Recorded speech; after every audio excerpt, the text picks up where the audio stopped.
All right, let's get rolling. Thank you, everybody, for coming.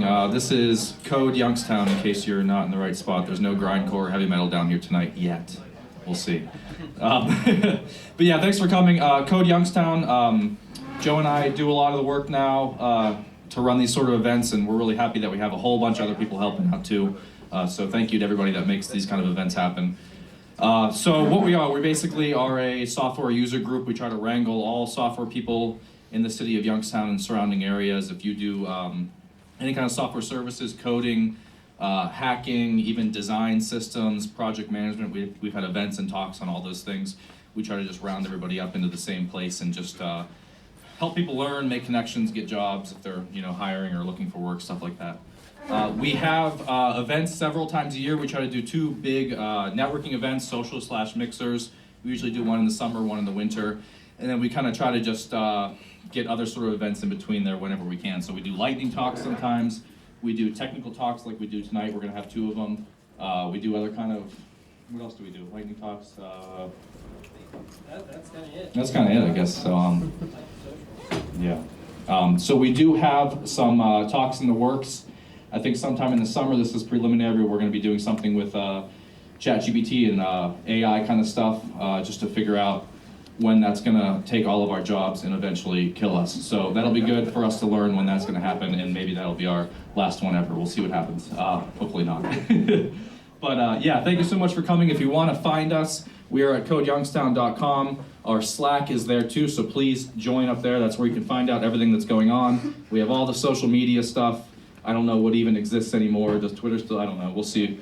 We'll see how long that lasts. So it'll be good. But definitely join us there. We have, I think, maybe 400 software developers, almost 400 software people in Slack in Youngstown, which is pretty crazy if you think about it. So definitely join us there. That's where you're going to get all your important information. What else do we have? You want to tell us about tonight's events?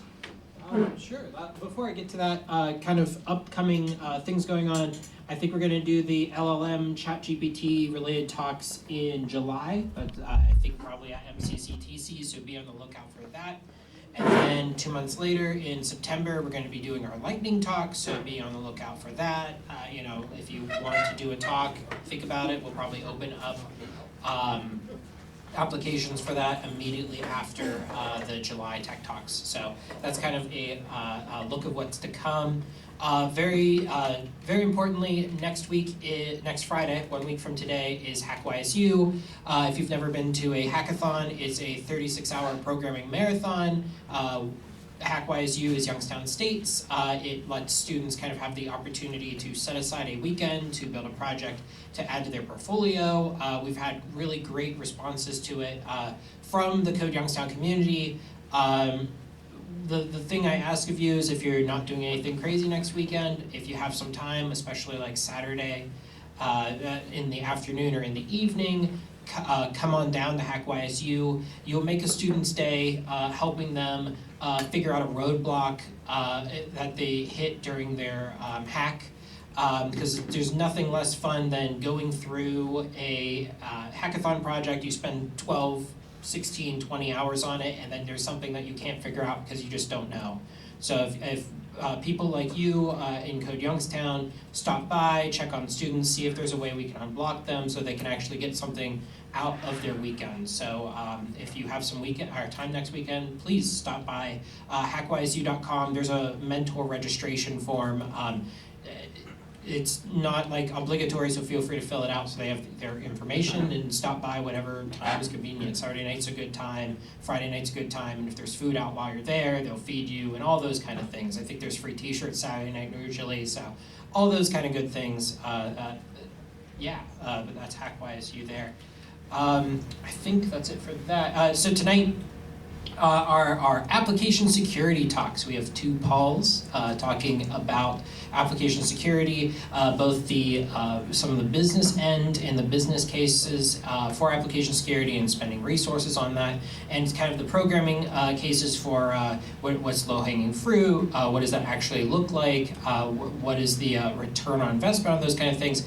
I was looking through these slides, and there's a whole lot of acronyms in there that I have never seen and don't know, and my company will eventually be looking for SOC 2 certification, so I feel like I'm going to be seeing these a lot more. Without further ado, I think we're starting out with Paul Hugenberg. The third is going to be giving his tech talk on the business case for secure systems and development lifecycle. I did not say that very straightforwardly. That's okay. Can we give it up for Paul?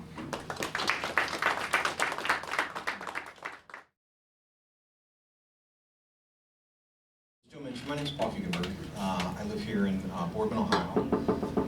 I'm a consultant. So I run a cybersecurity group for a public accounting firm. And what we do is we get paid to show up and be hackers if we need to be, friendly hackers, and break in and see what you have to do. We get paid to review the way that you set up systems and perform SOC 2s. We do risk assessments. We're in that world of cybersecurity, okay? And so one of the things that I thought I would do is, even though in my background I've had the opportunity to build an app that is commercially for sale, I haven't written a line of code in probably 10 years. But what I do now is help people understand when they write code, and when they create applications, when they put them in the market, what is it the market's looking for? Why are you writing it? So I'm going to spend a few minutes and I'm going to be talking about things that probably are not as technical as the second speaker. But what we want to do is make sure that kind of know what the buyer of your services is looking for these things to do, where you can get yourself into trouble, and even where the laws and the regulations are starting to move from outside of your world directly into the liability of your world as you're writing these applications, okay? So if it's okay, so I can kind of get an idea of the flavor of the room and what we should focus on, does anybody mind maybe, and I can call on folks, but does anybody mind maybe offering, have you built an application before? I think many of us. Well, that's awesome. So, but what does it do?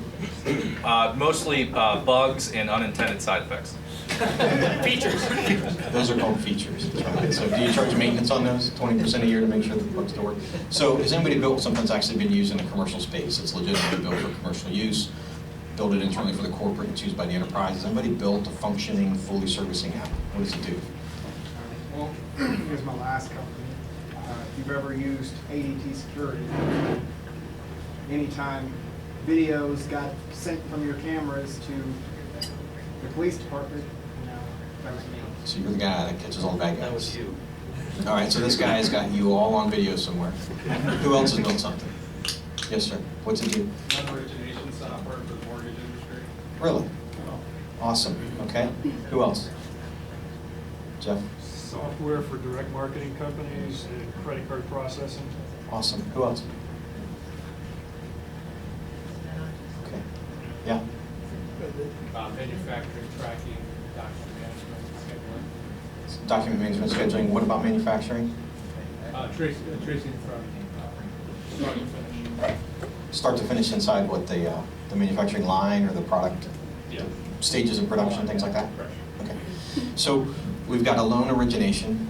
We've got the guy that takes pictures of you and sends it to the cops. We've got manufacturing tracking. We've got the guy that builds buggy software and charges you for it, which is most of us anymore. Right? So, Yeah. He's not the only one. he's not the only one. Bill Gates. That's right. What's the common denominator in those software packages? What's their purpose? Somebody buys them? Well, that's your common denominator, right? You want money, right? You want somebody to pay for those. Data processing. Inputs and outputs. Inputs and outputs, they're going to move data, they're going to use data to perform something else. But the end result of all of this is that there is a business purpose on the other end. And if your software package does what it has to do, your business will either solve a problem that it has, kill a pain, or multiply some kind of service or resource it has, multiply a gain. At the end of the day, it's the ability for you to create something that that business is going to use to generate dollars and cents. Do we all agree with that? I don't care what you're talking about, it goes to dollars and cents at the end of the day for the client that's paying for it. Are we okay with that? Okay. And so, what's that? That's not the only purpose of software. What's another purpose of software?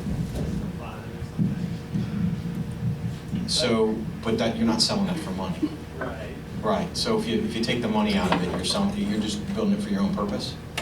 I buy it. But if you're going to put it into the market, it's still money. At the end of the day, all of this goes to money. Information technology only exists for one purpose, and that's to take data and store it, process it, transmit it, keep it safe, make it available, make sure it's got integrity or comprehensive detail in it when they need it, and it supports the growth of the objective of that business you're buying it for, which is money. So when I bring folks in and they train in our group, or we try to send them out to a customer, we have that conversation all the time. Take me to the dollars and what you're doing. The reason that becomes important when we talk about AppSec is in the event that that application is developed and there's still bugs in it, or it allows it to be misused, or the features that you're selling don't get fixed, it becomes outdated, and that becomes compromised, what you end up doing is you compromise the systems that that software package is running on. You compromise that path to dollars, okay? Yeah. I'm sorry, I was just. You take a picture. Next time I'll post dollars. So that's kind of be what we're going to talk about here. So as I go through it, just stop and holler, okay? I just want you to get exposed to this, and I want you to know what's coming down the pipe, okay? When I wrote my software package 10 years ago, I could write it, I could patch it, I could sell it, I could communicate to the customer the security behind it, and if something went wrong, my contract said, hey, my liability is limited to this, and it's generally the price that they paid me for. That's changing. And so now I have to worry about who's the customer that is getting it installed on, because their damage is something that the liability is kind of shifted to me as a software developer, and that's a very big change in the industry. Okay, so AppSec's becoming pretty important. So a couple of things, we're not going to go through all of this unless we have time. I really want to just kind of, if you've got a question, I'll go down the road that you want to go, tell you stories about what we see. But outside of the fun aspect, take yourself to the cache. And you're going to need to do that because that's going to tell you where you need to focus the threats, the controls, where you develop your code, how you test your code, how you communicate the safety of the code, is you have to know the purpose of it at the end of the day. What problem is that solving for the customer? What pain does it kill? And if it's got something that's exploiting and letting you do better, loan origination, getting more loans through the system, well, that system better be up and running and scale. Right? So you need to know where these things come from. The second, we're going to go over kind of the purpose of IT, and I talked about that a little bit. But a couple of things that are kind of driving AppSec today. Everybody here is shifting left, or shift left kind of principle or framework in code dev. If you can think about like any process that you do as the human mind, you sit down on a piece of paper and you kind of write it, left to right. Start, arrow, review, arrow, deploy, arrow, change, arrow, and you get this left to right line. Shift left means you take security and you put as far to left as you can. So before you even start writing a line of code, you sit down, you design it, you talk to the decision makers, you figure out everything that can go wrong with it before you write the first line of code, so security is built in up front. That's what shift left means. Zero trust. Hopefully everybody here knows zero trust. It doesn't mean you don't trust anybody. It literally means you think everything is bad. You literally think everybody's out to break. And so IPs, ports, processes, applications, REST APIs, databases, users, networks, they're all untrusted. So you have to build your app to only allow things that are explicitly allowed to do. That's zero trust. And then kind of push me, pull you. So when I was writing my code, we had a development schedule. And the development schedule was faster than I could address security. All right, so I had to get this stuff out. We had to get an update out. We had to get a sprint done. And it was faster than I could put security into it. So how do you balance that? And then tea leaves is just kind of what's coming. So this is my suggestion, and this is what I ask folks when I sit down and talk to them no matter what. So if I come in and we're doing just a simple risk assessment, or we're doing a SOC 2, or we're doing a GitHub repository, or we're doing a static code review, whatever we're doing for you, this is what I want to know. What's the purpose of your business? Okay, why are you here? And what started this? How did you get from the idea to where you are today? And if you don't know that, then we need to talk to somebody that does know it. And I also want to know where you're going. So why do I care? The mortgage origination system. Okay. If I don't know what the purpose is of this system, I don't know if it needs to scale. I don't know if it's a connection to one third-party partner. I don't know if it's the front end that has to connect to, I don't know about yours, but does it need to connect to credit bureau databases? Does it need to collect to title agencies? Does it need to connect to an actual originator that's funding the loan? Talk to the title agency? I don't know. You need to tell me, because all of those APIs are holes in the system that allow somebody to come in from a third party that you're not aware of. Where's it going? And then what puts that purpose at risk? So, Mr. Loan Origination, what's your name, by the way? Jacob. Jacob, so Jacob, on your system, what would be a risk of that system? What would be a threat you're worried about? I built a system, I rolled out, they paid me for it, they're using it in operations. What would you worry about going wrong? Probably maybe somebody getting in as a consumer, because we have a consumer-facing lot, and entering some fraudulent information. Probably trying to maybe get to a page that they shouldn't have access to, maybe an admin page or something. Okay, so someone gets to a page they're not supposed to get to, what happens? In the case of our application, it should be by the user that they're logged in with, so they can't actually, like, they might be able to do some URL manipulation, but they can't do anything on that page. So, loan duration, username, password to get in, some kind of authentication, multi-factor, Yeah, MFA. MFA through like SMS text, or MFA through a code, MFA through Authenticator code. an authenticator code, okay?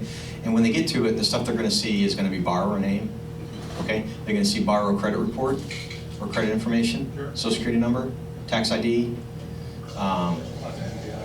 lots of NPI. Everybody know what NPI is? Non-public information. So if I'm gonna be looking at building a loan origination system, and I don't ask what's gonna be in it, what's it gonna be used for, immediately, I could be exposing information that is actually illegal to expose. Is everybody okay with that? So, because I built a system that takes data from here and puts it over here, that data could be anything. But if it's loan data, that's regulated data. And so now, there's a risk that the people that actually employ that software have a liability on their end that they're gonna release data that breaches somebody's identity. So why do I care if they get to an admin page? They get to an admin page, can they give themselves additional rights? Can they see stuff that they're not supposed to see? Right? Can they get to a page and create a bogus loan application? Can they change the data on an existing loan application?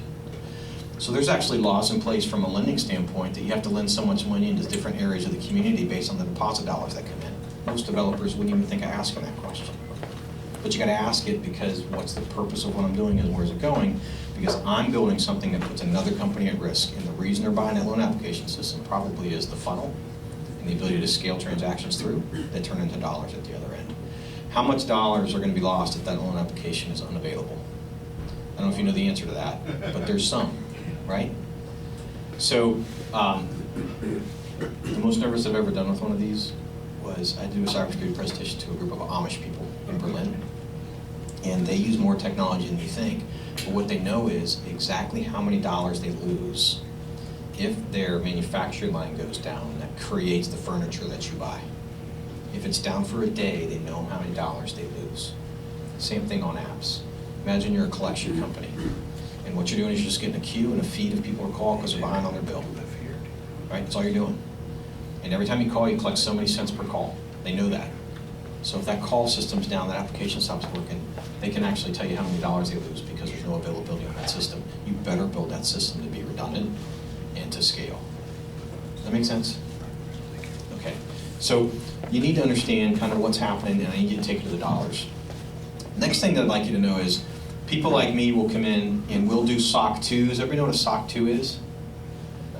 So SOC 2 is an audit that's done by a CPA firm that reviews what you do across some prescribed framework. So we all ask everybody the same questions.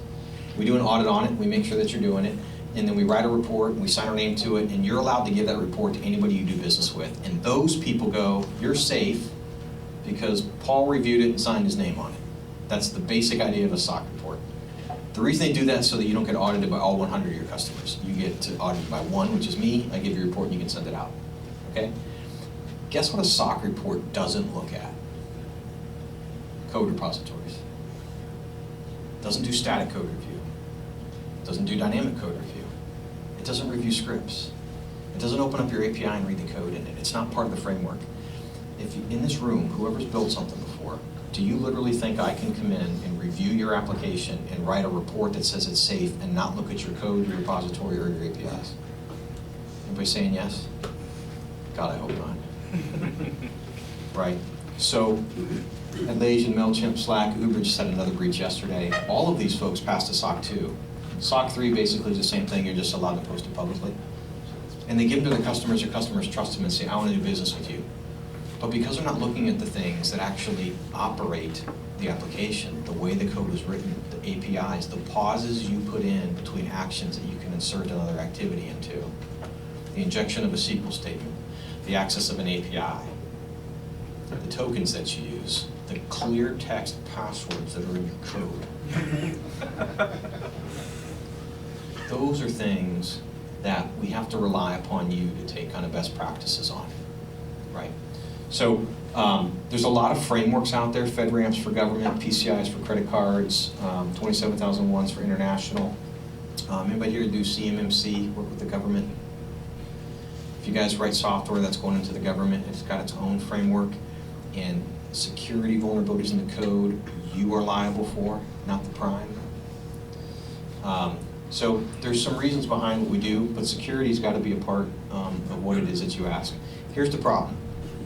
If you guys are starting to talk about writing code and you're on your first iteration, you've written a few thousand lines, and you kind of do a review of it, you figure out, I put something in there I shouldn't have put in there. I hard-coded a password just for testing, as an easy example, okay?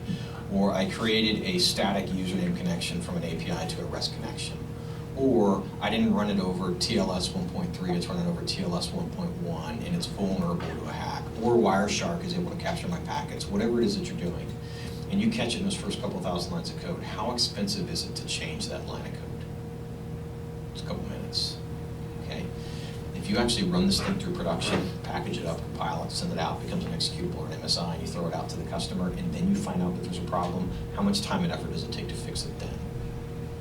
So that's that shift left, moving things up into the package. So when you talk to Paul number 2 later and listen to his speech, you know, he's going to get a bit more technical and tell you kind of where that stuff comes in and what the threats are on the technology side. But AppSec right now is the single most important topic that we have to deal with in our profession, because everything runs on tech, everything runs on an app. There are thousands of new apps that come out every month from 1,000 different coders that are trying to solve 1,000 different problems, and we don't know how they're fixed. So this is the purpose of IT and SecDev. So whether you agree with this or not, from a business view, this is what we need your stuff to do, okay? And this is what we evaluate against it doing or not doing when we determine its value. Not worried about bugs because you can fix them. Not worried about patching, we can patch. It's got to solve a problem for me, okay? And we'll deal with the problems. So 1, users of the system need to have access to information at rest, at process, and transmission, okay? They need it when they need it. That's called availability. They have to trust it when they see it, and it's got to be complete. That's called integrity, okay? And only the people that need to see it or entrusted to see it can see it. That's called authorization, confidentiality, integrity. That's all we care about. Can I see it when I need it? Can I trust it when I see it? And only the people that need to see it can. At rest, in transmission, and when it's being processed. That is the only function of IT. Anybody will fight me? Okay, so outside of games and stuff like that, you're still doing data, and it's got to pass from something to something. It's still got to process something to something, so the game does something for you. In the technology world, what's the end result of this if you sell it to a corporation? What do they need it to do all of this for? Make money, okay? So when you're operating in that space, if we're not doing something the right way, we're actually hindering their ability to make money. So, last thing that I tell a lot of folks, and I get some pushback on this is, and so I'm interested if you believe it or not, systems don't do anything that's unauthorized. Do you guys believe me? The system only does what it's told to do, what it's coded to do. It doesn't care who you are. It doesn't care what it's asked to do. If the system says I'm allowed to do it, technically, it's running an authorized transaction. So the only way that we can get in the way is if we make sure that we authorize things going the right way. So here's purpose in a slide. So your company's got a purpose. So at Ray, our purpose is to make sure that people get their taxes done, people don't get in trouble with the IRS. Our purpose is to make sure that governments follow regulations. Our purpose is to make sure that the Power BI dashboard that runs your supply chain inventory is up and running. My purpose is to make sure that your system is secure and test it and tell you what's going on. That's our purpose, okay? In order for us to solve that purpose, we have a set of systems in place. All right, so I've got laptops, I've got accounting software, I have scheduling software, project management software, tax software, access to hacking software, Nessus, Picket, open core software. We also have applications that run certain things. They all run on hardware, software, and they store data that we use to make decisions. That's what sits in Ray to support this. Support financials, support BS, support reports to customers so that you write a check to me and cover an invoice. And then we make enough money to hire somebody else and we do another job tomorrow. That's the purpose of Ray, and this is how information security comes in and handles it. All of our data is below the green line, and it's supposed to support everything above the green line, and hopefully we do it well.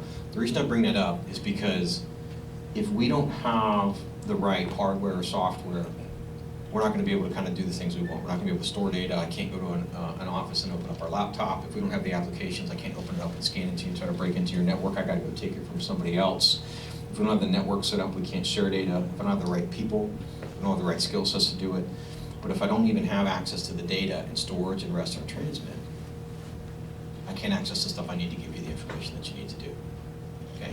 And each one of these have little APIs or little connections or little operating system kernels that sit between them, little calls, little DLLs that are doing things that I can't see as a human. And each one of them represents a risk to me that exposes the potential of data getting where it doesn't need to be, that it's not trusted when I see it, and it interrupts our ability to get the success that we want, which is earning the money that we want to earn as a firm. Does that make sense? Okay. So some of the things that you need to be thinking about, and when you listen to the threats and risks that Paul II is going to go through, what I want you to think about is that shift left concept earlier. So when you're writing code, does everybody here run their code through some static analysis? Does nobody here run their code through static analysis? Not personally, but it happens to our code guys. Does CI count? Okay, so that would be a control, right? So how many people here, we've done it, I'm not gonna lie, ask ChatGPT to write a script for me. I'm having trouble writing this Python script, can you write it for me? Yes. Do you trust it? Is that script true? Is that script the most secure script that you can write? I don't know, but it works, right? So one of the stories we were telling before it came up is we tried to break into a bank.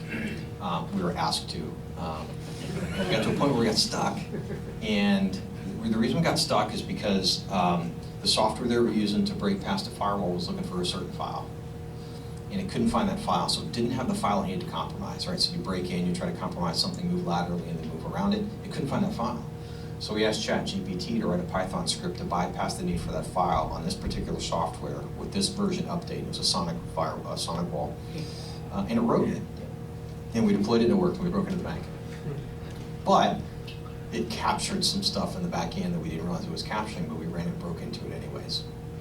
So we wouldn't suggest using that to kind of write commercial code, but that happens all the time when people aren't using ChatGPT. They're going to write the most basic code that they can have. When we wrote InfoGPS 10 years ago, and the purpose of InfoGPS was to go find sensitive data on network, NPI.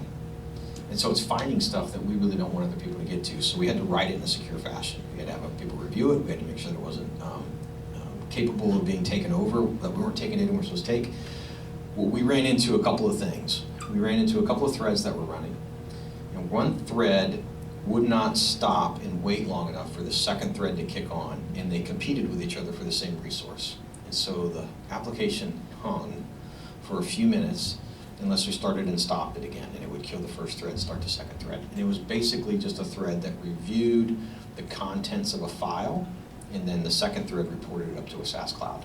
So what we did is we put a pause in the code. So basically said, when this thread is done, wait a certain number of milliseconds before the next thread kicked up. Seemed pretty simple to me. Software worked, application ran pretty quick. Now we had about 15 milliseconds of dead space that the code had legitimately put in that was available for an injection of some sort. Does that make sense? So we didn't have anybody test it. We rolled it out, and one of our customers said, hey, we've been doing some code analysis, and we've got to stop here. What's this for? We had to go and rewrite it after production, after compilation, after MSI, and go back and rewrite it. Quite expensive. But if you're not running static code analysis, you're not thinking along the left-hand side of that horizontal as you're writing. So write code, make sure it serves a function, whatever that main milestone function is, and then run a code analysis against it, make sure that it's working well. Zero trust, we talked about this a little bit. So zero trust is everybody's a bad guy. So in the code that you write, does anybody's code call other resources, call third-party apps, third-party code, third-party libraries? Okay, how do you know the security behind that third-party library? Yes, their ISO review, in my case. It's on GitHub, it must be right, huh? It's on GitHub, it must be right. Here's a question for you. Oh my gosh, this, like, to me, this was like the most amazing thing, right? So we started writing Info GPS, and we found a developer, and we signed a contract with one of you guys, right? And it worked for hire, code's coming to us, we own the code, we're paying you. And it's like, holy shit, you guys actually have a copy of that code on your laptop, don't you? Right? Well, that's real. So how many people here do you outsource offshore? India, Lebanon, Poland, okay? So do you think your code's on soil? Do you think GitHub cares? Right? You know, so it leaves. So zero trust is that third-party app, I don't trust it. So what controls do I have to place to make sure that third-party app's okay? An ISO review is one. Is there a token that comes across? Right? Do you set up some sort of duck-putt transaction, so a unique keeper transaction between two systems? You're not using a shared token that lives forever. Who are the people that are hired at that other location? Do you have any idea of the people that they hire? Of their background? Anything like that? Zero trust is like that specific. What IP addresses are allowed to come on? Not ranges, specific IPs. That IP is also attached to a MAC. That MAC's also attached to a NIC, right? And if you want to come on, you got to give me your NIC, your MAC, and your IP address, and I will authorize you to come in from this particular domain, not from home, not from Walmart, right? So, and you start to actually get in place, and everything has to be trusted. So the roles, MFA, identity, IPs, endpoints, all that stuff is explicitly authorized, because not that you don't trust everybody, but you believe everybody is malicious. So in today's world, because of the regulation that's coming down, because of the ubiquitousness of the applications that are being written, because everything you do right now is written and deployed by somebody who is using AWS that is backed up to another AWS that is backed up to another country that's using third-party application developers that you don't know about, that probably aren't even hired by the company anymore. How do you trust that application when it comes in? And so you have to employ the zero trust model. Security up front, trusted resources only, and review. So this was just an example of kind of what we've seen happen in here in the workspace. This actually comes out of McKinsey as well. All this is trying to tell us, and you guys know this, is commercial software right now is deployed about once a week. So if you're building an application, your updates come out about once a week. So the idea that you can write code, test code, QC code, QA code, put it back if there's a problem, re-QA it, re-QC it, redeploy it, make sure that the branch that is sitting in GitHub is the right branch, not mixed with old. That's happening once a week now, and it becomes really, really hard. And so what we have to be doing is we've got to be instituting some of those shorter frameworks of code models, static or dynamic code analysis right away, zero trust modeling, so we know only people that are authorized are able to come in it before it's actually released up into the next portion, before it actually gets handed off to the next developer who's handling the next thing. So this is the part where I want you to know what's coming down the pipe. So President Biden, about 4 weeks ago, released his cybersecurity regulatory view. Right, so it's not law yet, but he certainly has put out the parameters and the principles and the bullets he wants in that law. And it will roll down. Even if the president speaks, it doesn't get turned into law. It gets turned into some other things that people need to deploy. This is what President Biden wants to happen. President Biden wants everybody that writes a line of code to be liable from an economic and punitive standpoint for any damages that that application does once it's employed in a commercial space. That doesn't exist today. You guys can sign off on that liability in your contract. Your buyer assumes it. By law, they want to push that over. Again? I don't understand what you just said. Okay, so you wrote your application that's a game, right? And you sell it to some company, and they're going to use it as a gamification of training their employees for something. And your code breaches that system, allows a backdoor, is allowed to be used to laterally move across, allows admin access to a portion of the network they can use to go attack something else, and there's a loss of availability, there's a loss of economics, there's a loss of NPI, you're liable. You. Because you wrote the code. The individual. You. The, Right, code that. You. the person. I'm sorry? The person. You. You. The Right corporate there. person. You. What's your name? Robert. Robert, you. No, the corporate person. No, you. That's what President Biden's asking to happen. You. So you guys work for a corporation that develops a bunch of code and sends it out, right? And so that code goes bad, that corporation's gonna get sued. Yes, that's part two, but you, the developer who wrote the code, is now on the hook. That's not law. That's where the President of the United States is trying to push this. Okay? So that's a business risk for you guys. Right? Beyond the tech that we'll go over here in a minute. The company and shift it back to them. So. No, so that's allowed today because the law allows that to happen. If that law is changed and you cannot move that responsibility over, that's what he's talking about. Anybody here do HIPAA? You know what HIPAA is? HIPAA's healthcare. Can you transfer your liability to protect patient data in HIPAA? Nope, because it's the law. You can't contract it away. You can't write the code that sees PHI and sell it to a doctor's office and examine your liability. Can't do it because the law doesn't allow it. Biden wants to do that for every line of code that gets sold in a commercial space today. It's going to create a new insurance liability. So who here thinks that's going to work? It's not, and the reason it's not going to work is because it requires, so look, there are more data breaches every year than the year before, every single year that we've been tracking this, okay? There's more commercial investment, P investment in technology for venture capital and startups every year than the year before to stop this. The reason it doesn't work, and you guys all know this, is because you can't force somebody to update their systems. You can't force them to buy new servers, you can't force them to buy new software. People live in a legacy world that we can break into. Biden doesn't like that. So I'm not telling you just ignore this, and I'm not telling you this is here today, but if you're in this space, and you're gonna be writing software that's gonna be sold commercially into an entity, you need to be aware of where the regulatory environment is pushing you. And the reason that they're doing that is because if they aren't pushing some responsibility to you, then security becomes a backseat. That's why they're doing it. Does that make sense? I don't mean to pick on you. But that's the way that it is. It's coming down to you, he or she who writes the code. Any questions on that? Does the initiative have a name, like the political? It is bill or the whatever it is? cyber security. I'll send it to Joe. You guys can post it on Slack. It is the. I'll just mess it up. It's the cybersecurity yada yada yada 2022. You know, from Biden. Yeah. Each president has had one, and they release kind of what they do in the cyber world. This was Biden's. That gets in the law. I'm going to go work at Taco Bell afterwards. Taco Bell, that's right. So it's got a little bit of weight behind it, especially if you're developing and you're selling into DoD, because there's some teeth, right? The scary part of this is it's not DoD oriented, it's commercial space. And so it kind of eliminates the ability for you to know how to make an arm's length transaction. I love that app you built. I'm gonna pay you money for it, I'm gonna use it, right? And now I absorb the responsibility to make sure that it's secure, it works on my network, it solves my purpose, I can make money on it, I patch it and update it, I pay you maybe to do that, and I pay you maintenance to make sure it stays running. And that liability is now mine if there's a breach, because we contractually agreed to that. He wants to rip that paper up. But the way it is, it's consistent already with our other kinds of products that we sell, with a general product liability law.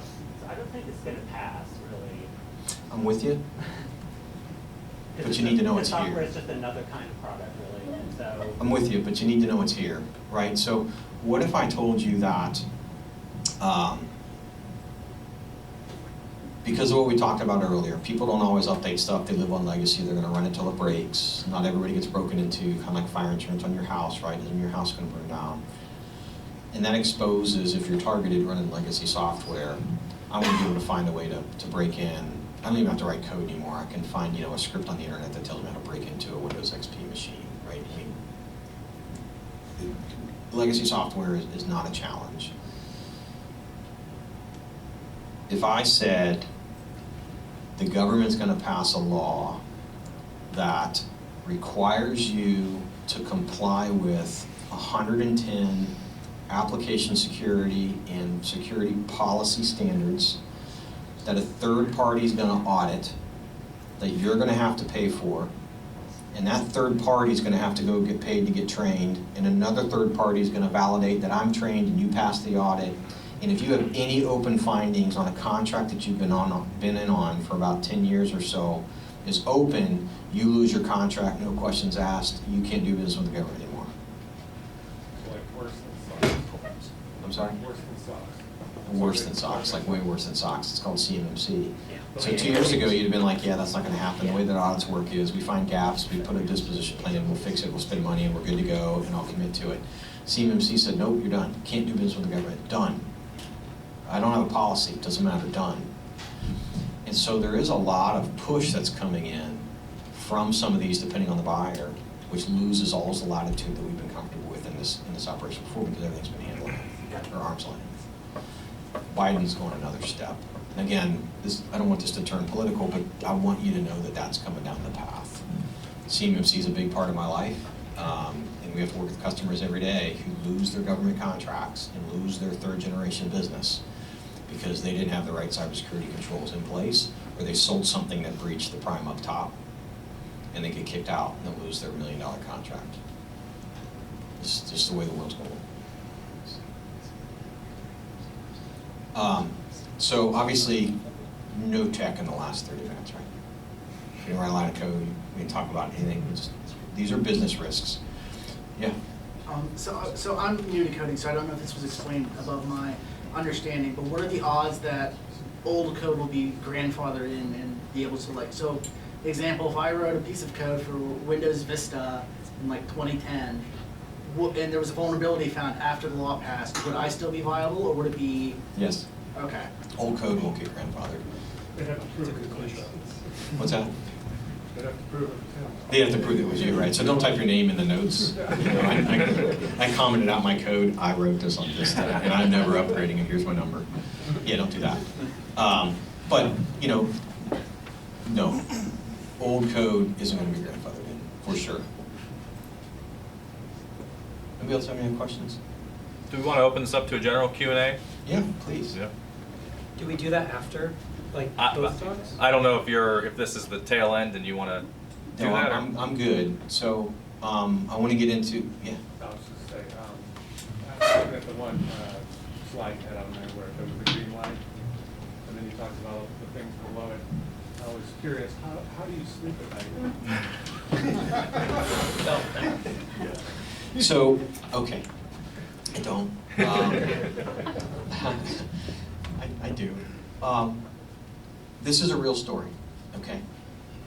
So ChatGPT, and you guys are going to do AI here in a future presentation. So AI, so forget ChatGPT.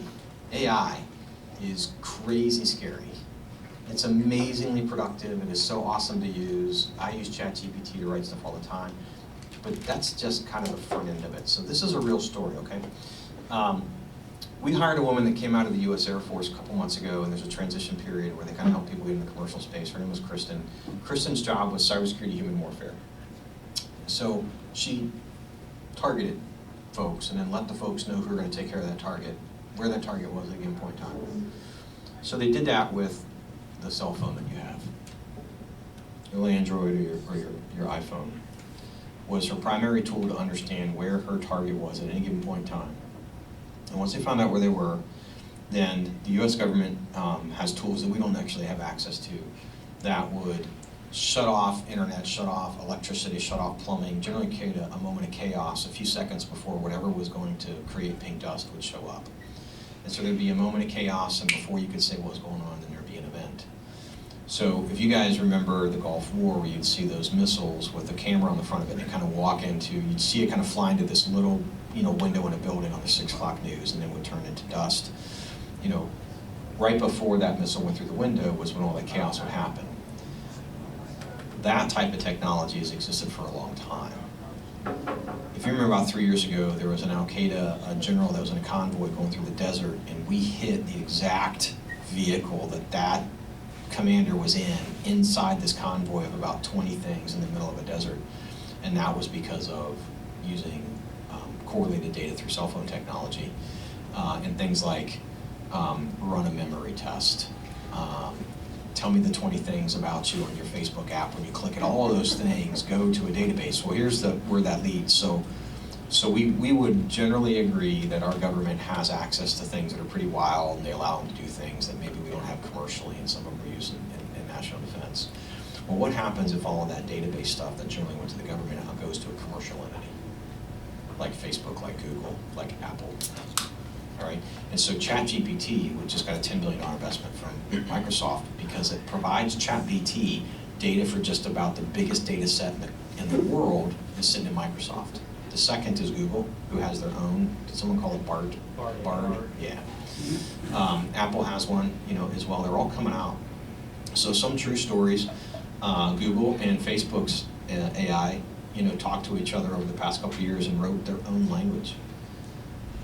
So the programmers couldn't figure out what the AIs were talking about and had to separate them, right? You go in that room, you don't talk to your sister for an hour, because they were communicating. That data in transmission was written by the two AIs, because humans don't communicate efficiently, and the AIs figured out how to do it quicker. That stuff gets smart. So if you take those two examples, you take the ability for us to kind of collect a bunch of data, do nefarious stuff with it. You take the ability for AI to kind of figure out what it needs to do what it needs to do better. Then don't worry about like Skynet coming online or Terminator shit. But what's happening is you're a person, and you and I, I'm going to keep, since we're having a good conversation, you and I have a fight right after this. You're really angry. I'm really angry. You're wearing an Apple Watch that normally tells you you're walking enough during the day, but it's measuring your blood pressure, it's measuring, and it's telling you there's a problem, right? Well, it's not telling you. That data is sent up into a SaaS app sitting in the cloud that Apple owns, okay? So, point of data. You and I are together. My phone's tracking where I'm at. Your phone's tracking where you're at. You get angry, and now there's a record of you and I being together, and you're pissed off, okay? I went to Mass, by the way, afterwards and confessed to the priest, so I'm not the one guilty in this. You drive home, and you're driving at 100 miles an hour up 680. Your GPS is tracking it. If your car is less than 10 years old, your car's tracking it whether you know it or not. You probably passed a dozen cameras that you don't know are watching you on the way home on 680 that are capturing your license plate in the picture on the front window. And so now there's a record in a database that's sitting in the cloud of you leaving Westside Bowl and going to Boardman at 100 miles an hour. Okay? Tomorrow, you go to Fin, Feather, and Fur because they got a sale on 6 hours.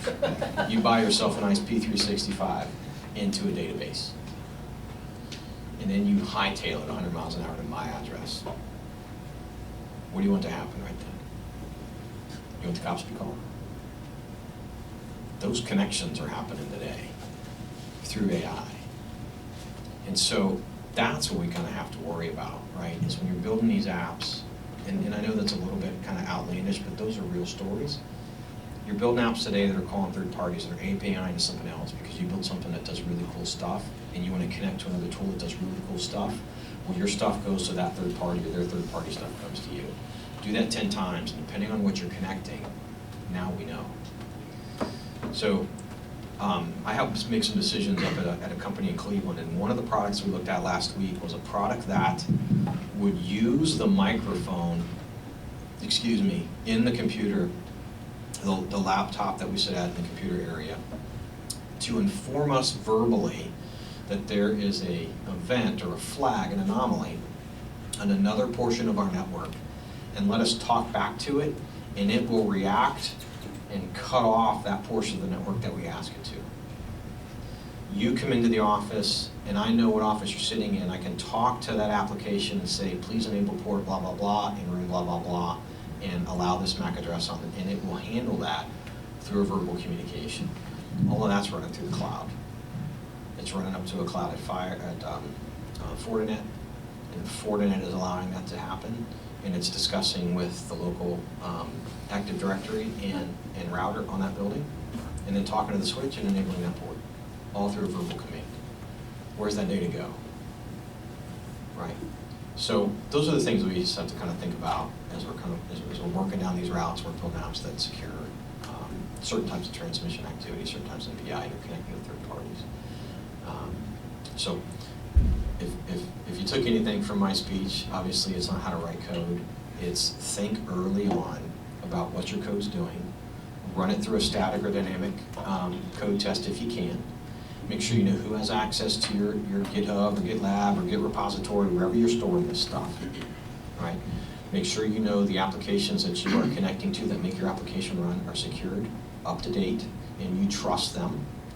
You're going to run an application that's going to use an old version of Java, and you're going to be screwed, right? Make sure you kind of know all those things are going on, and do it earlier in the application, because when people like us come in, we're now starting to look at those repositories. We're now starting to look at your code where we didn't do before. And it's my job to say you can't use that software anymore unless they fix stuff and it comes back to you. And then last but not least, the liability is starting to shift into your world, or at least that's what the government wants it to happen. Does that make sense? Fair enough? Any other questions? Yes, sir?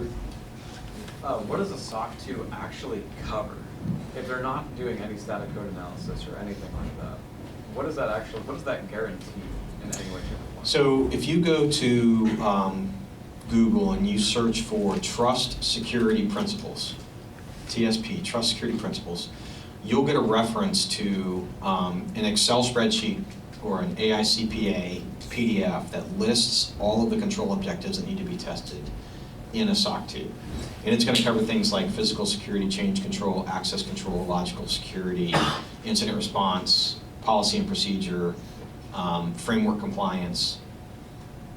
It is easy to move from change control into code. Quite easy. It's easy to move from access control into GitHub and not just into the front-end application for MFA. But most people that do it are CPAs that kind of know tech, and they have no idea, they've never written a line of code in their life. Right? And so for them to get into any type of application language, any type of API, any type of, even build a diagram and find where the rest is, they don't have that technology or that skill set. So they're doing these other tests to get them to a level of assurance that make them understand that that application is doing basically what it's supposed to do. Okay, so can you show me the emails where you asked for that code to be promoted and the approval that it was allowed to be promoted? You show me that email and go, that's awesome. But I have no idea if they reviewed that code, what that code was. I just got an email that said promoted. I'm like, hey, we're good to go, right? That's the way that SOC 2s have kind of been looked at in the past, and that's unfortunate, but it's true. And here's why. SOC 2s are meant to evaluate controls that are technology-based over financially significant applications, nothing else. That's it. And what they've become is a review of every code that's built that contacts anybody or does anything. Right? But if they aren't financially significant, we should not be reviewing them. And financially significant stuff used to also have an auditor that came in and did the dollars and cents. And so there was another person we could rely upon. And now that's kind of gone, because the finances, the applications are doing the dollars and cents on their own. And so we're kind of stuck. Did I answer your question? Yes. Awesome. What else? Maybe we'll do one more just so we stay on time. Yeah, what's up? So earlier. Oh shit, you took notes. You better burn that afterwards. Of a thread stop that happened for 15 milliseconds, and that left an injection vulnerability. Yeah, it left a potential for one. Okay, I was curious if you could expand on how that would be by chance. So this was the problem. So the application, what it does is it runs through and it accesses the file structure of the endpoints that it's loaded on. And it does a complete inventory of everything about that device. So you guys can think of what a network health system would do, or WMI calls would do, OS hardware, NIC inventory, stuff like that. It would also inventory all the files on it, then open up those files and read through it. So the agent itself has the ability to open up and read content, not just call for metadata and attributes of a system, okay? When that thread's done, what it then does is it pulls in a database from an outside, an external cloud-based application that tells it what type of data it cares about looking for when it opens up and reads content. All right, so I want to search for credit card numbers. You got to tell the agent that that's what you care about. Database comes down with that, and it looks for that stuff. Well, the stop between that thread and the start of the new one, when we built the code the first time, there's an overlap. And the overlap was less than a second. But accessing the same resources, it would pause and kind of get stuck. It would go in a loop. right? And then second, it wouldn't proceed. And so the application would be running, taking up resources, holding a bunch of memory, but it wouldn't produce anything at the end. And so kind of reviewing it, we're like, oh, well, what's happening is we're kicking off this resource, and it's kicking off before this other resource is stopped in certain instances. So how can we fix that? Oh, we'll just put a gap in it. Make sure this resource has a relationship to the prior resource, and there's a contingent that says it can't start for so many milliseconds afterwards, and I don't remember what that millisecond was. So basically now you have a live piece of software with administrative access that is sitting waiting for a command. And that command is start thread X, for just a general phrase, right? Well, if you can access that agent at that time, you have a live open admin on the network that is waiting for a command. And so SQL injection would be an easy example of that. But if you're able to access that, just inject anything into that command, the agent would have responded to it because it's waiting for that thing to kick up. So we had to go in and not only take a look at how long we had asked it to stop, but from a zero trust standpoint, the only thing it was allowed to respond to was this specific request that came next. And we didn't build that in to start. We had to learn.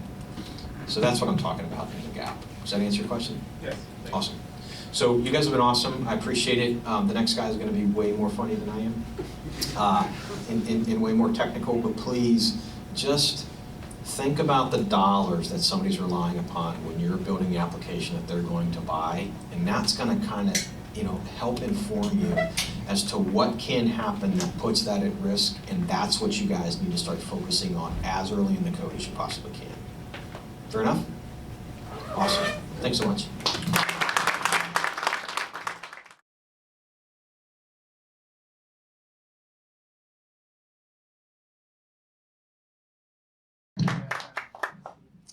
Hey, thanks again for letting me come here and actually present here. Gosh, I don't know if I'm going to be as funny as the other Paul. So, but I will say I will try to make it funny or at least entertaining, but then also make it informative as well too. So I will take questions as we go along too, and go from there.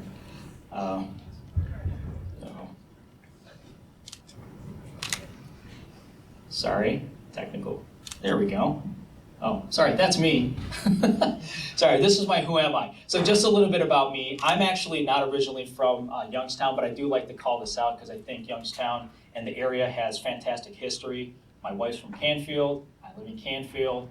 Love the area, so I'm really glad to connect with everybody here, just kind of as a personal note. I am a security architect at Motorola Solutions. It is the public safety company, not the cell phone company. A lot of people tend to mistake that. But been there for about 15 years, a lot of history, in terms of my work history. The one thing I've never done, which I wish I would have earlier in my career, is actually been a full-time developer. I write code, it's really crappy, don't ever look me up on GitHub. But that's just a little bit about me. So what I'm gonna be talking about today really dovetails from what Paul was actually talking about in his slide deck, which is why I think it was great for him to go first. It really sets the stage when we talk about application security risk and why we write our applications. But now we get into, okay, what are some tangible, practical things that you can do as a developer to actually secure your code? And so this is just from my experience in terms of how you can secure your code in a very practical fashion. So talk about three things: threat modeling, security requirements and controls. We'll just touch on that a little bit. Oh, did that just go automatically by itself? Okay, and then secure application security tools. So those are the three things that I'll be talking about. What Paul mentioned in his last slide deck, he referenced the secure software development lifecycle. This is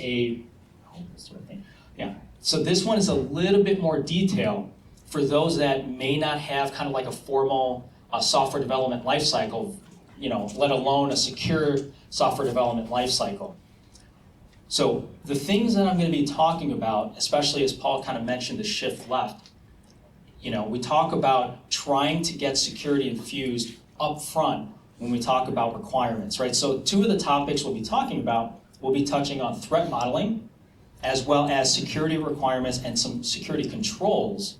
And I think it was mentioned in the audience too, like CI, continuous integration, where you insert these security tools and at what point in your software development lifecycle.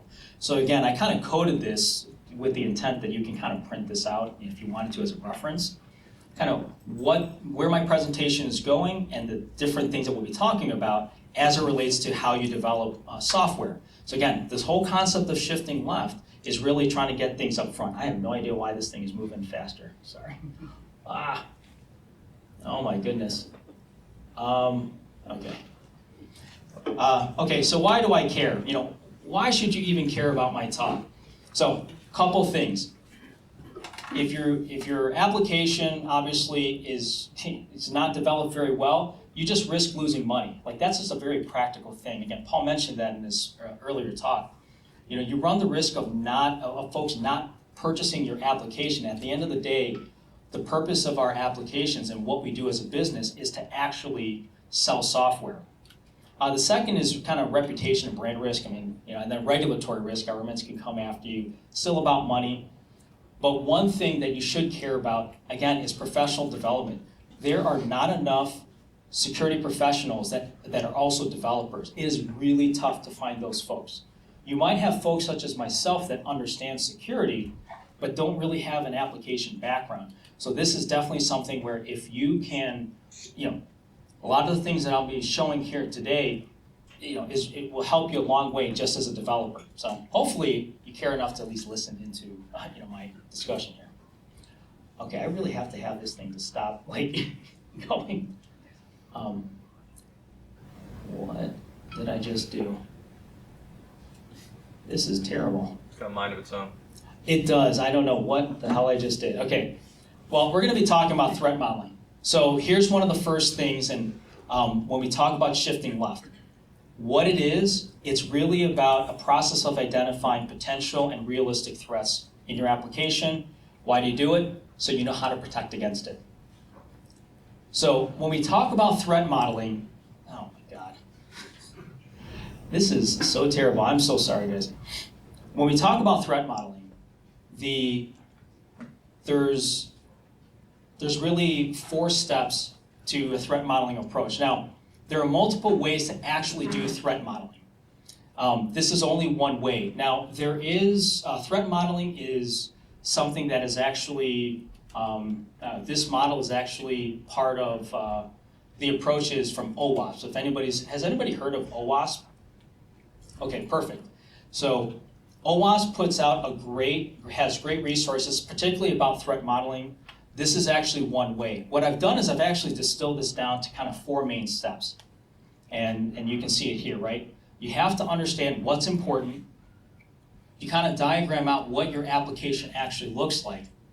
You identify threats, and then you actually analyze what those are, and then you determine how you actually defend against those threats. As you can see, Batman has his own threat model. Yours will look different depending on your application.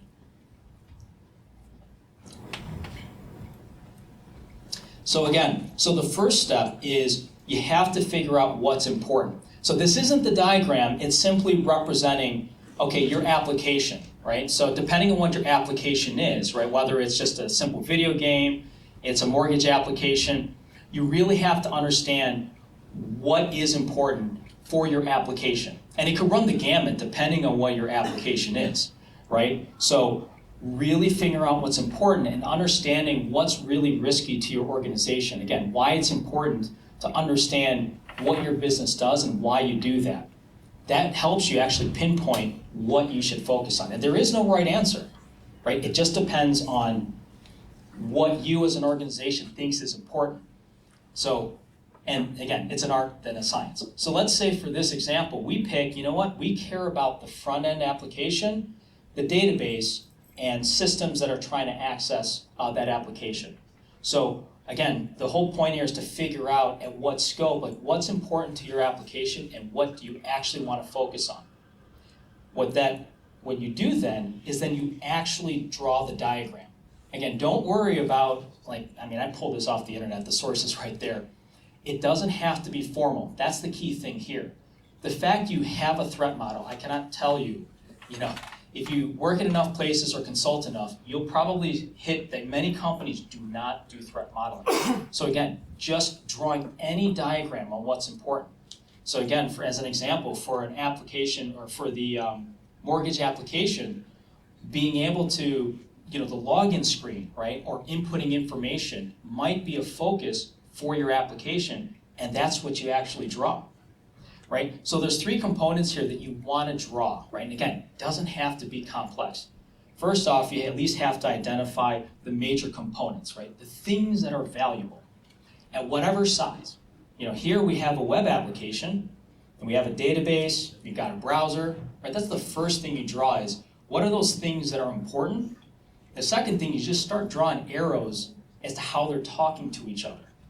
Again, web request, web response. Doesn't have to be complicated, just what is it talking to what? And then the third thing is you just want to draw trust boundaries. Those are the green dotted lines, right? Something that's talking outside to the browser is probably not as trustworthy as something that's talking to the web application. And that application, if it's talking to the database, that's your crown jewels, right? That's the data you want to protect. That's probably the most secure. So you want to draw those boundaries. And then you'll have a diagram that should look similar to this. Again, it's just about, your application best. So you draw it, and you understand, okay, what are the things that talk to each other, and where does it go from least risky to most risky?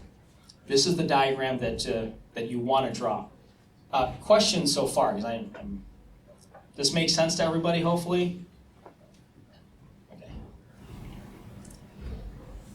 So now that you have a diagram, the question is, well, what do you do with that?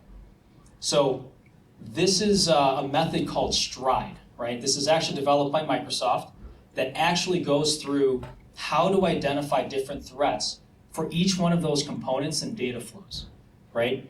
So if you look at the different threats, they really call out different properties of security that's actually violated. For example, if you have spoofing, if you're able to pretend to, fake a web request, right, or pretend to be somebody you're not, that really violates authentication. So something like having authentication is important. That's the type of thing that you want to have. But Stride allows you to figure out at each one of these different points what actually is vulnerable, right? So this is how you identify the threats. Also keep in mind, Stride is not a threat modeling, it's not a threat modeling approach. It's actually just a categorization. It allows you to identify threats in your application for each one of those components. And so it looks kind of something like that, right? So when you have each one of these components, for each one of these components and data flows, you just enumerate and you go through using Stride, literally just go through and ask yourself, well, I think like you said, Jacob, who can go use this URL? What can a person do to tamper with this data? How can somebody, pretend to be somebody else? Do I have logging here? Can this transaction be written by somebody else, or we don't know who's actually writing to the database? As you go through that, you're now identifying threats to your application. And that's the whole purpose of identifying threats for each one of these components. Again, just very direct, just kind of compile that list.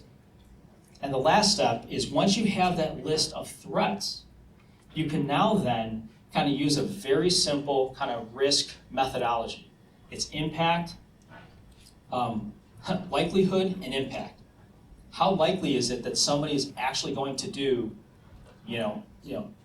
unauthenticated web requests? Who's going to make an unauthenticated web request to my application? Is it very likely? And if they do, what's the impact to my application? And it's literally a 5x5 risk matrix. That's all you have to do. And once you have that, then you ask yourself, okay, well then what can I do to actually mitigate that particular risk? So, any questions about threat modeling? Yes? Do security auditors typically have a requirement for a documentation like this? So the question is, do security auditors have requirements for threat modeling? Yeah. Depending on if it's actually a security control that you have, typically from what I've seen is that companies will have programs where they require this, but depending on auditors, and Paul, feel free to, he's talking. But yeah, from my experience, auditors, unless it's a control that you have, they're not going to audit you for it. That's the funny thing about security audits. If you don't put it in as a control, they don't actually check it. So that's why you got to be careful what controls you put in. If you say it, you got to do it. But if you don't put it in, then they don't check. But it's probably one of the best tools to actually detect security risks in your application, because you're actually methodically just thinking through what could actually happen in your application. So hopefully that answers the question. Yeah. Thank you. Other questions? Oh. Okay, this thing is now starting to move. All right, so how do you start? Again, pick something that's important on your application, and then you just protect it. You know your application, so you actually, so pick something that you believe is very pertinent to your application or for your business, and then you actually just focus on that. You can create spike tickets or just put that into your pipeline, and then you actually go through the threat modeling exercise, and you just populate that database or that list, and then you just start to knock out each one of those things. Whatever is riskiest to you, that's the thing that you want to focus on first. Whatever is the highest risk, you focus on, you actually remediate that, and then you just continue on. Yep, and so that's kind of the threat modeling summary again. 4-step process, kind of go through that. What you have is a list of risks that you should remediate, and it's prioritized, and then you just continue on based off of how much risk your company is willing to accept and what's most important for your application. All right, so I'm going to touch on security requirements and controls. So there is a difference. The security controls, security requirement is a statement that identifies like what you want the application to actually do. So for example, if you want to make sure that your database is secure and you don't want your data in your database to be exposed, that would be a requirement. The control might be an encryption. I'm sure that's probably clear to everybody here the difference between the two. When it comes to controls, it's really about the thing you do to mitigate risks in your threat model. So things that might break your application. So if you have an unauthenticated web request, you want to put authentication on that. That mitigates that risk, and it also just satisfies requirements. So that's kind of the difference between the two. The key thing from your perspective is that from a requirements perspective, if you're building applications and you don't have like formal requirements, OWASP already just provides a whole requirements catalog for you to actually pull from. So depending on, you can actually just pull this off of the OWASP website. It's called the Application Security Verification Standard. Basically, it lists out all very, very common requirements for any application that you can build, actually lists that out, and it actually has varying levels of 1, 2, and 3. And so really this comes down to, if your application is like a video game, you probably don't even need level 1. You might just need a couple of controls if you want, but if it's a mortgage application, or if it's, let's say, Department of Defense, you probably want a level 3. So the document actually gives you varying requirements or varying levels, and those requirements, it just gives you a list. So basically you just pick out the requirements that you feel is important for your application and for what level, and that's it. So from a requirements perspective, again, this helps mitigate risk, but the lift isn't heavy because you just simply pick requirements that you feel is important, and you just simply start to implement those into your application, depending on how much risk that you want to take or what you think is needed for your application. So, any questions or comments on requirements? Yes? I got one that might be a little general, but I guess with all this talk of security, ideally everybody would be involved, I would think. But realistically, who's kind of responsible for the secure writing of these applications? Do security professionals come to app developers and make recommendations on how to write the secure code, or how does that actually come to fruition? No, that's a good question. So the question is, who's ultimately responsible for writing secure code or making sure the application is secure? Is that, do you have that question? Okay. So it depends on the company. So if you have so where I came from, prior to Motorola Solutions, I came from a small company, it's probably like 40 or 50 people. And we probably had maybe 8 or 10 developers. I was a product manager. I was also the security architect. So in that model, I was the one that was responsible for making sure our applications were secure, but I was also creating the product, which is, you never want to wear 2 hats. I'm writing user stories for myself, which is really weird as a product manager, and you're writing it. It really depends on the organization, who's actually responsible for it. I mean, ultimately, it's the business leaders that are responsible for the security of the application, because, I mean, they have a responsibility to make sure to accept that risk, because at the end of the day, it's about risk. So I would say business leaders do it, like they're ultimately responsible for that. So if you're a small company, it might be your owner. Your owner might say, you know what, I don't care about that risk. That's fine. Don't do that. But for others, they may say, yeah, you know what, that is pretty risky. We probably need to do something about that. So hopefully, I don't know if that answers the question. I mean, as technical professionals, we have a responsibility to actually fix it. But business leaders actually have to accept that risk, or the product manager has to decide whether that thing needs to be fixed or not. Does that answer? Yeah, I guess I'm interpreting it as, the business leaders come and ultimately judge whether the requirements are met or not, and developers might say that they fixed it, and there's different tests that are proposed and utilized, and then those are met, and the business leader either says that the requirement's met or not. Would that be kind of the right way to interpret that? Yeah, that's correct. So, and if you're following Scrum, it's the same thing, right? So you would propose requirements, and then even starting, like you'd put in a security requirement, but at the end of the day, these are tools that we can use to secure the code, but accepting that risk has to come from a business person or a product manager. And that's unfortunately, even in security, is the tougher part for us to accept. Even for features, I'm pretty sure as a developer, if you want to put in a cool feature, if the product manager's like, nah, I don't want that, that's not cool, I want this product to go to another direction, ultimately, the product manager or somebody on the business side has to make that decision. And so that's correct. That's ultimately my experience, is they'll make the call. So sometimes there may be security, controls that you want to implement, but honestly, in the real world, product managers and business leaders are going to make that call. That's just the nature of things. Thank you. No, you're welcome. Other questions? Right, so that's just the summary. All right, so final thing here in terms of application security controls. So when we talk about application security tools and where those tools actually fit, again, I kind of coded this as you got A, B, C, D, E. What I'm going to go through are just some tools that you can actually implement within, kind of your development life cycle. Different things that you can implement.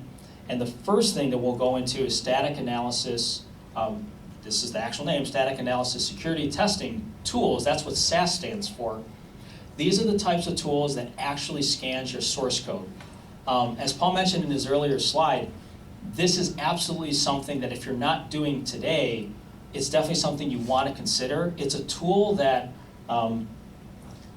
here's some different open source and as well as enterprise tools that you can actually use. So CodeQL, if you're in GitHub, is actually, I think it's a free tool, but I know we use it at Motorola. It's actually we use CodeQL to actually look at our source code. SonarQube is another one too, but there's a whole host of different tools in OWASP, which I have on the slide deck here, that kind of points you to lots of open source tools for static code analysis. This is the whole thing of shifting left. If you can scan your code, and you can see here, it will tell you all the things that needs to be fixed in your code that you can do up front. It's very simple. It almost doesn't matter what tool you pick. Just pick a tool and then you move forward. That's kind of the theme here. So the second types of tools is actually software composition analysis. So again, when we talk about third-party tools and libraries that you actually include in your applications, this is the type of tool that will actually scan their code and the third-party software code to make sure that that code is actually secure, as opposed to the SAS tool, which actually scans your code to make sure that it's secure. So here's different types of SCA tools. Debricked is one, Mend is another. That's an enterprise tool if you're looking for that. But even as a software developer, you can get different tools, depending if you need to, that are open source to actually check third-party library code and tools if there's vulnerabilities, and how you can actually remediate that. The third type of tools is dynamic analysis security testing, or DAST tools. So this is the type of tool that after you've actually deployed the application and it's actually in runtime, so you've actually compiled it or it's actually running on the web, this is the type of tool, it's almost like a hacking tool of sorts too. This actually tests your code while it's in runtime. So that's the difference between a SaaS tool, it scans your source code. This tool does it post. So again, it's kind of layers of defense in depth. You want to make sure you have different tooling as you're deploying it out, so when you're in testing, you actually deploy it. And it moved forward. So here's some DAST tools. OWASP, ZAP, or if anybody's used Burp Suite before, same thing. Qualys is an enterprise tool. Again, these are the types of tools that after your application has gone live, you can actually test the application and make sure that if there's any vulnerabilities, you're still catching and testing before it actually goes into production. Secrets management. Another big one, API keys, usernames and passwords, particularly secret keys, because you never want to publish secret keys on GitHub or any repo. This is the type of tool that pre-commit will actually check and make sure you're not uploading AWS API keys or something like that. It's very important. Again, Git leaks and Talisman are two that you can use. Again, there's numerous ones out there, but you just want to make sure you're not committing any secret keys or anything on a repo, because even if you pull it out, it's still on the history. If you do a Git history or forget the command, you're going to still see that. You can still pull that, so you want to make sure that you catch that before it ever gets committed to your repo. And the last tool is infrastructure as code. So if anybody's deploying anything in AWS, Azure, using Terraform or CloudFormation, these are the types of tools that will actually scan for vulnerabilities in Terraform or the actual infrastructure as code. Terraform's just the biggest one, but if you have CloudFormation or other types of IAC tooling to deploy infrastructure, you have TFSec, which is specifically for Terraform, and some others that will actually scan to make sure you're not putting vulnerable code and infrastructure out there before you actually commit that. So again, another set of tools that you can use. So the most important thing here is that by and far, deploying a SaaS tool is probably the number one thing that you at least want to run, because that at least looks at your code to make sure that you don't have any open vulnerabilities before you actually publish that and actually commit that to, put that into production. So again, doesn't matter the tool that you use, you just want to use any SaaS tool in any development, to make sure that the code is secure. So again, kind of just the key takeaways here. It's all, practical security is about starting somewhere, anywhere. So it doesn't matter if it's doing one threat model on a very specific thing that you believe is important, implementing a couple of security requirements or security controls in your code, or if it's just implementing one tool. You pick some SaaS tool and you just deploy that. These are tangible things that you can actually reduce risk on your application before it becomes a bigger problem. Again, keep things simple, prioritize, and iterate. So that's it. Questions, comments, questions, yes.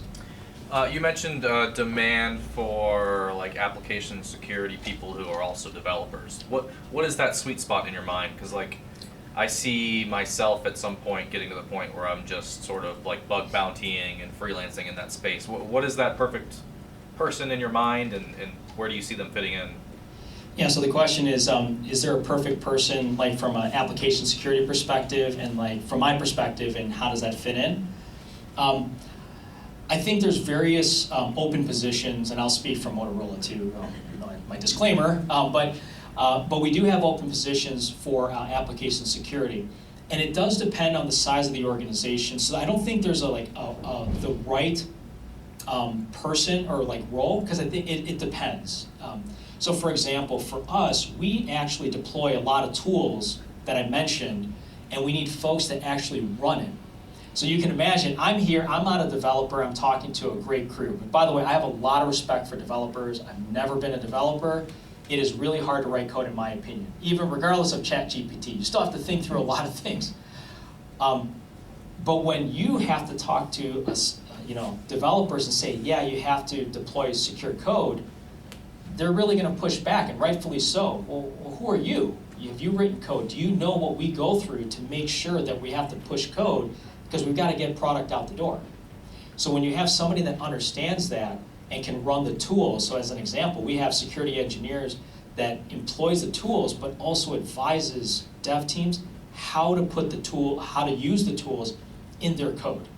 So that ability to not just, I'm a tool person, here, use it, see ya.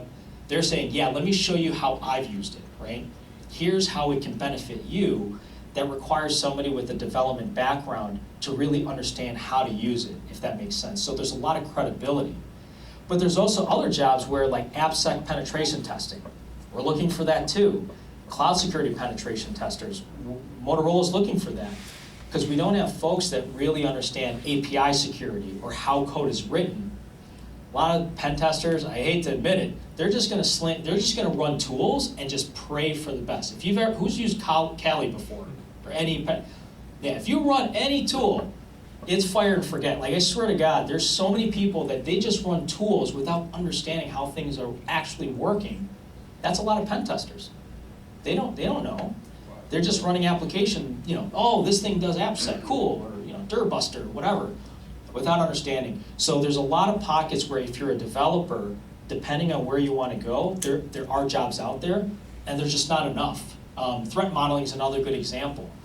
I only can go so far because I've never been a developer, but a colleague of mine on my team, he's been a developer for 15 years. His threat modeling his knowledge is off the charts, but because he's written code, he really connects with teams. So hopefully that answers the question. Like, there's a lot there, and there's so many jobs we just can't fill.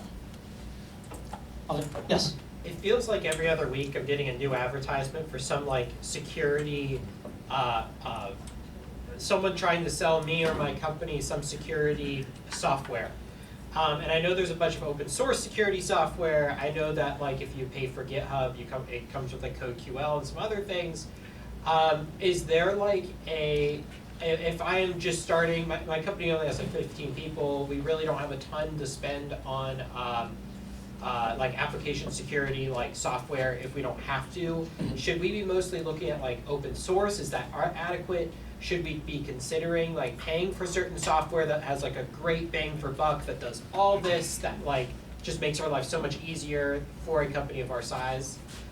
Or like, are most of those paid for things more like snake oil, and we should be looking at open source? Like, what's kind of that, what's the nature of these paid for programs? Are they things that we should be considering, or should we mostly be looking at open source? Or I know that was a lot of different questions, but.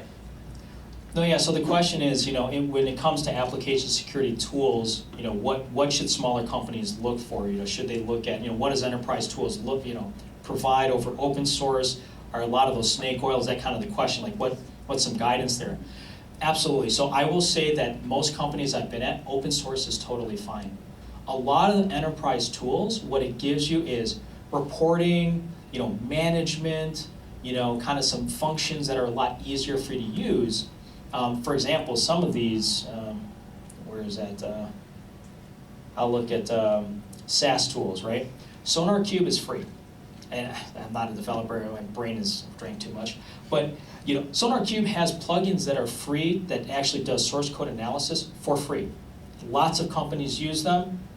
That's just one. You don't have to pay for them, but for some tools there is an ease of use because the cost is actually really low. So like if you're in GitHub and everything you do is in GitHub, using GitHub Action, what's it, GAS is GitHub Action Security, I can't remember what it is.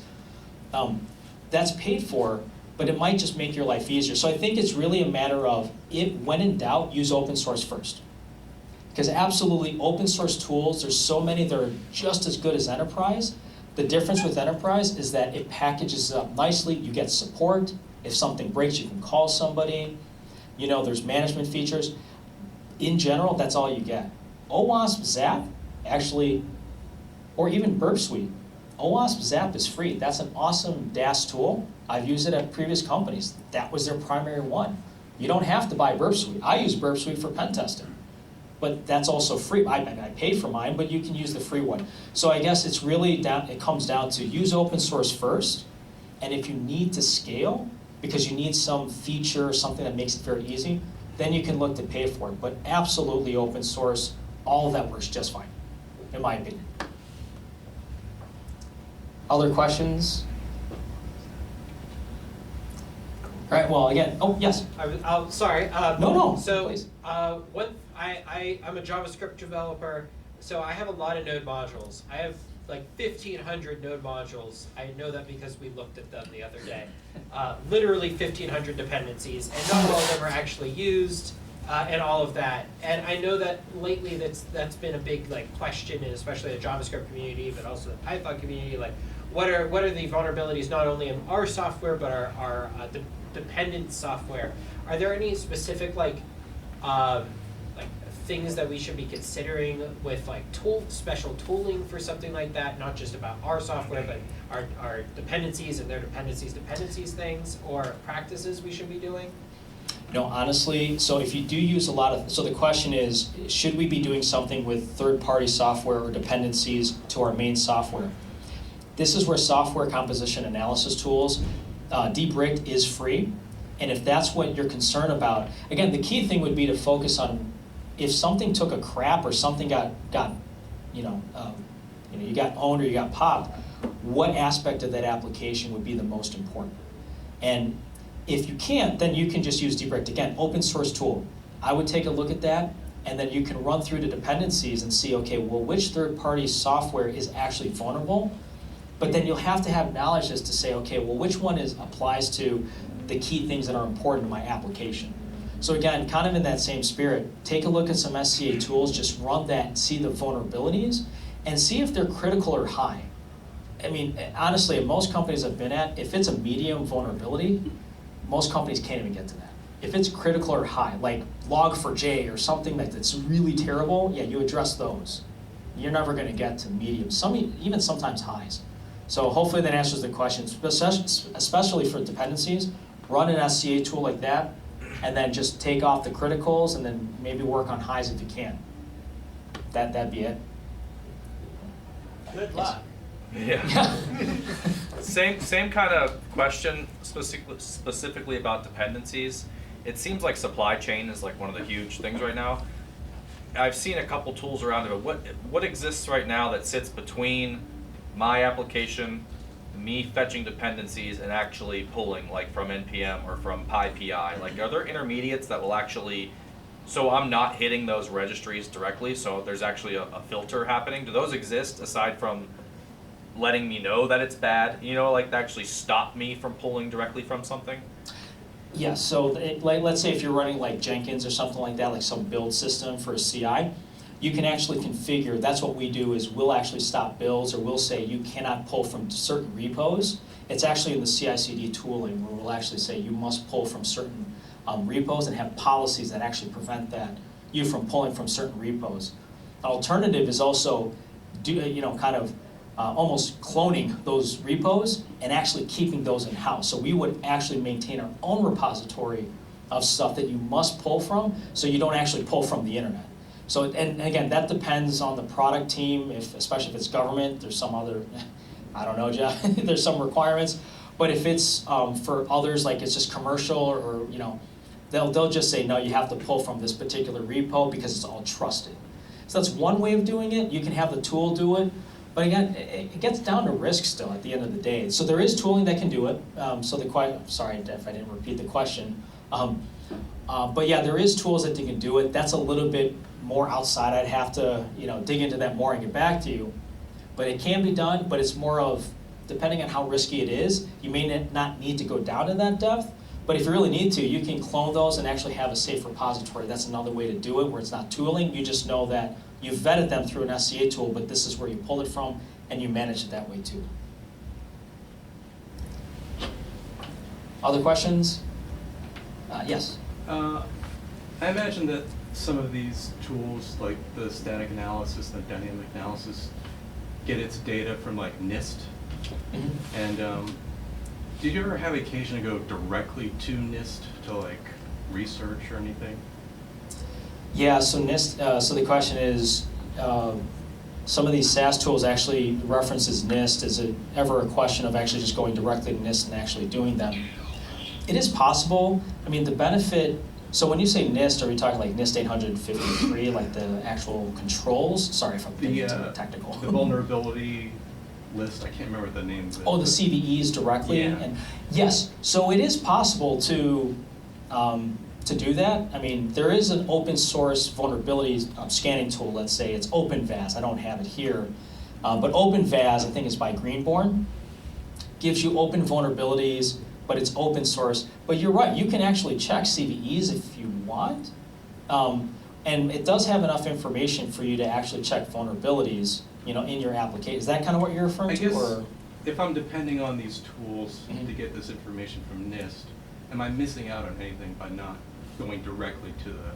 No, at least not in my experience, and in practical terms, the tools themselves usually align to those standards, so you don't have to do it. That's actually part of why you would go with like a paid version, to your point, Joe, where OpenVAS may not catch all of those CVEs that would be published, but let's say Qualys, which is a heavy-duty type of vulnerability scanner and dynamic scanner, which is here, that one is expensive, but it keeps up with every single CVE that you can imagine. Like the second it comes out, their researchers are on it, it will catch it, and that's the benefit you get. Versus the open source tool, you might get it a day later. But again, when you talk about risk, if you don't want to spend 50 grand or something, you just get the open source and you have a 1-day delay. So hopefully that answers the question. In terms of practical terms, it's going to keep up with that versus you building your own tool, especially at the enterprise level. All right, other questions? All right, if not, again, thank you very much. Hopefully I didn't bore you too much.